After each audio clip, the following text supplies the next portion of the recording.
Hi, I'm Anthony Fury in for Ezra. Thanks very much for joining us. It's now been a week since 22-year-old Californian Elliot Rodger killed 7 people, including himself. Now, since then, a lot of info has surfaced on the young man. He had been planning this spree for a while now. He's apparently had mental issues for years and first got help when he was 8. Minutes before the killings began, he emailed a 138-page manifesto to his doctor, parents, the media, and other folks. And he also made a video explaining his animosity towards society and women in particular and how he plans violent revenge.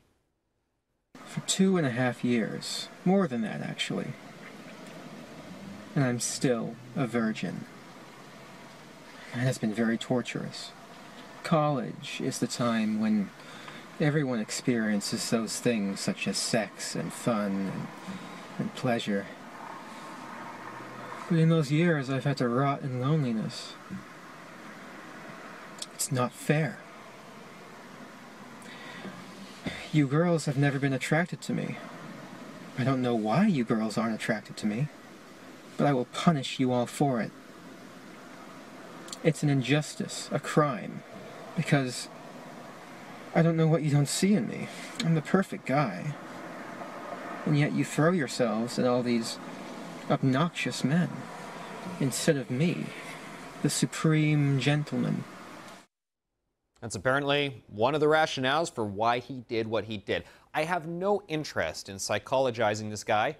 It was a terrible thing. It shouldn't have happened. The man has life wrong on so many levels, and there's no single isolated variable that explains why such things happen in the world. But people invariably start conversations about gun control, mental illness issues. Fine. People need to find meaning amongst the madness. That's why they grasp for these things. But what is not fine, though, is a strange conversation that has been happening and gaining traction in somewhat mainstream circles in the media and online about how this occurred as a more or less direct result of white privilege and male privilege. Brittany Cooper, she wrote in Salon that I am struck by the extent to which Rodger believed he was entitled to have what he deemed the prettiest girls. He was entitled to women's bodies, and when society denied him these entitlements, he thought it should become the public's problem. Well, I think that appropriately sums up what happens. I think that's a brilliant statement. People who commit self-righteous crimes out of a feeling of victimhood don't respect other people's liberty and autonomy. I agree with that. But Cooper actually opened her piece with this shocking line. How many times must troubled young white men engage in these terroristic acts that make public space unsafe for everyone before we admit that white male privilege kills? Murphy acknowledges mental issues are at play, but writes, we cannot understand Elliot Rodger's clear mental health issues and view of himself as the supremely forsaken victim here outside of a context of racism, white supremacy, and patriarchy. Those, I guess, are the driving forces. Now, while Rodger's writings prove he himself was a deeply racist person, Cooper thinks we're all responsible for this climate. Systems of whiteness and patriarchy, she notes, continue to produce white men who think like this. Now, for the record, folks, Rodger is half Malaysian.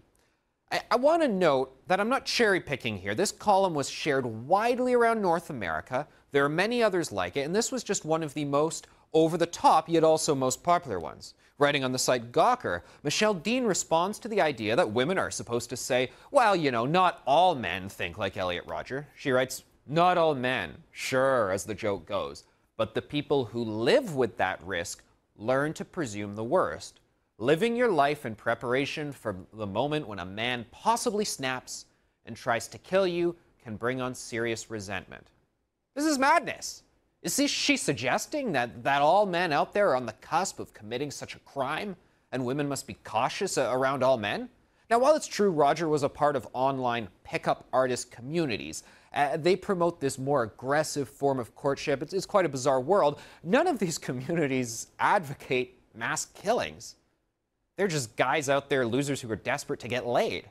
Compare that to, say, radical Islamist communities out there in which we know for a fact people are actually preaching the virtues of terror attacks and murder.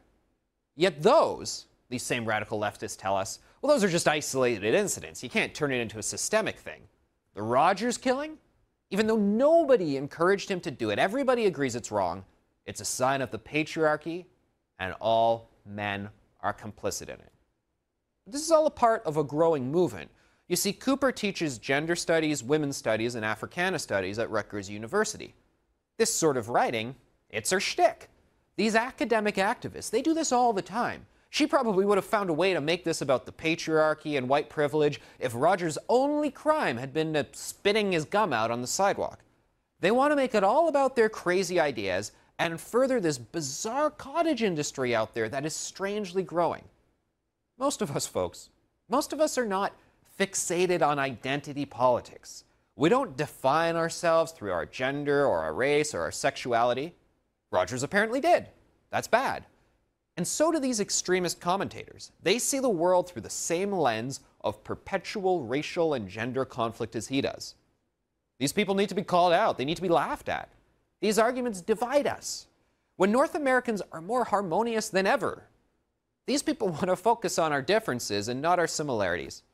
Well, I say shame on the radical activists for using this despicable atrocity to further their silly niche ideas.